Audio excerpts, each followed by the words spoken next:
This morning's reading is from Matthew chapter 18, verses 21 through 35, and it's the parable of the unmerciful servant. Then Peter came to Jesus and asked, "Lord, how many times shall I forgive my brother or sister who sins against me? Up to 7 times?" And Jesus answered, "I tell you, not 7 times, but 77 times. Therefore, the kingdom of heaven is like a king who wanted to settle accounts with his servants. As he began the settlement, a man who owed him 10,000 bags of gold was brought to him. And since he was not able to pay, the master ordered that he and his wife and his children and all that he had be sold to repay the debt.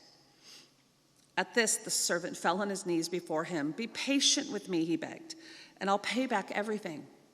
And the servant's master took pity on him, canceled the debt, and let him go. But when the servant went out, he found one of his fellow servants who owed him 100 silver coins, and he grabbed him and began to choke him. 'Pay back what you owe me,' he demanded. His fellow servant fell to his knees and begged him, 'Be patient with me and I'll pay it back.' But he refused.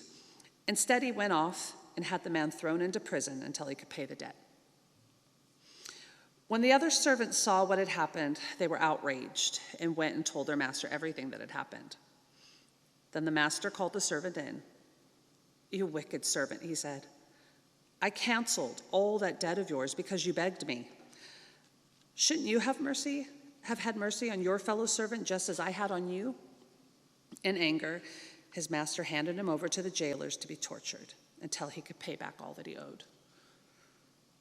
This is how my heavenly Father will treat each of you unless you forgive your brother or sister from your heart."